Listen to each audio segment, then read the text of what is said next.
সদৌ প্ৰাথমিক টেট শিক্ষক সমাজৰ আহ্বানত নদুৱাৰ খণ্ড সমিতিয়ে আজি নদুৱাৰ খণ্ড প্ৰাথমিক শিক্ষা বিষয়ৰ কাৰ্যালয়ত অৱস্থান ধৰ্মঘট কাৰ্যসূচী ৰূপায়ণ কৰে। সকলো ঠিকাভিত্তিক প্ৰাথমিক টেট উত্তীৰ্ণ শিক্ষকৰ চাকৰি বেতন সুৰক্ষাসহ বিনা চৰ্তে নিয়মীয়াকৰণৰ দাবীত এই প্ৰতিবাদী কাৰ্যসূচী ৰূপায়ণ কৰে। আজি আমি আমাৰ বাবে দিনটো আসলে দুৰ্ভাগ্যজনক, যেহেতু আজি আমি চাকৰি নিৰাপত্তাৰ কাৰণে আমি আজি ৰাজপথত আহিব শ্ৰেণীকোঠা বাদ দি আমি ৰাজপথলৈ আহিবলগীয়া হৈছে।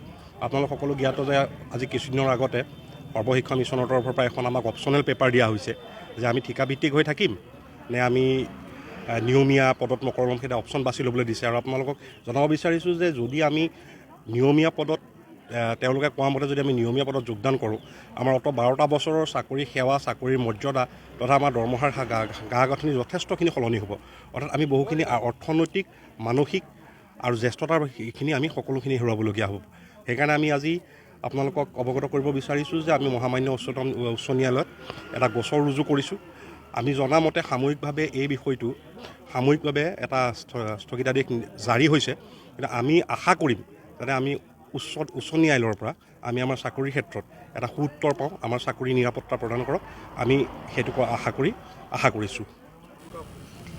সদৌ প্ৰাথমিক টেট উত্তীৰ্ণ শিক্ষক সমাজে আজি তেখেতসকলৰ চাকৰি সুৰক্ষাৰ কাৰণে ৰাজপথলৈ ওলাই আহিবলগীয়া এটা অৱস্থাটো আচলতে অতি দুৰ্ভাগ্যজনক কথা।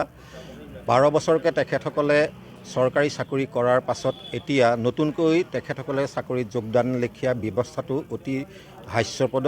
আমি চৰকাৰক আহ্বান জনাইছোঁ, তেখেতসকলে যেনেধৰণে দাবী কৰিছে সেই দাবীৰ প্ৰতি সঁহাৰি জনাই তেখেতসকলক বেতন সুৰক্ষাৰে ভৱিষ্যতে তেখেতক চাকৰি কৰি যোৱাৰ সুযোগ দিব লাগে। চৰকাৰী চাকৰি বা শিক্ষকতাৰ মাজেদি তেখেতসকলে যেনেধৰণে সেৱা আগবঢ়াইছে, ই শিক্ষা ব্যৱস্থাটোৰ প্ৰতি আচলতে খুব গুৰুত্বপূৰ্ণ কথা।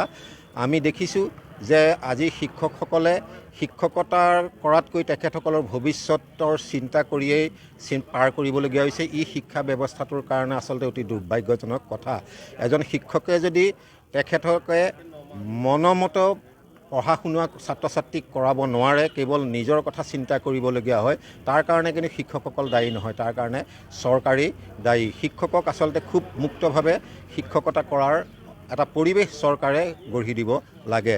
আজি সেই পৰিৱেশ কিন্তু অসমত নাইকিয়া। প্ৰতিজন শিক্ষকে আজি তেখেতসকলৰ চাকৰিৰ নিৰাপত্তাৰ কাৰণে ৰাজপথলৈ নামি আহিবলগীয়া হৈছে। আমি বিচাৰিছোঁ যে শিক্ষকসকলে শ্ৰেণীকোঠাত পাঠদান কৰাটোৱে তেখেতসকলক আমি ব্যস্ত ৰাখিব লাগে।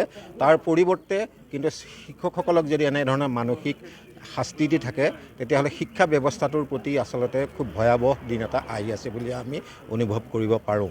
আমি সদৌ অসম সন্মিলিত শিক্ষক মঞ্চই সদৌ অসম প্ৰাথমিক শিক্ষক উত্তীৰ্ণ টেট সমাজে যি আন্দোলনৰ ঘোষণা কৰিছে, আমি তালৈ সমৰ্থন আগবঢ়াইছোঁ আৰু আশা কৰিছোঁ চৰকাৰে অনতিপলমে তেখেতসকলক বেতন সুৰক্ষাৰে চাকৰি নিৰাপত্তা দিব আৰু ৰেগুলাৰ কৰিব। তাৰ জৰিয়তে শিক্ষা ব্যৱস্থা আমাৰ উন্নত হ'ব বুলি আমি ভাবোঁ। বৰ্তমান আমি লক্ষ্য কৰিছোঁ তেখেতসকলে পোনপ্ৰথমতে আমি আপোনালোক যিসকল মিডিয়াৰ বন্ধুসকল আহিছে তেওঁলোকক ধন্যবাদ জনাইছোঁ। যিহেতু আমি সদৌ অসম প্ৰাথমিক টেট উত্তীৰ্ণ শিক্ষক সমাজে সমগ্ৰ অসমতে আন্দোলন কাৰ্যসূচী ঘোষণা কৰা হৈছে বিকল্প পদ্ধতিৰে নিয়মীয়াকৰণ, সেইটোক আমি পোনচাতে নাকচ কৰিছোঁ। লগতে আমি আমাৰ যি প্ৰাপ্য বেতন সুৰক্ষাসহ নিয়মীয়াকৰণ সেইটো বিচাৰিছোঁ। এই বেতন সুৰক্ষা নিয়মীয়াকৰণৰ লগতে আমাৰ চৰকাৰী বিদ্যালয় মাধ্যমৰ বিদ্যালয়খিনি আমি সংৰক্ষণ কৰিব লাগে।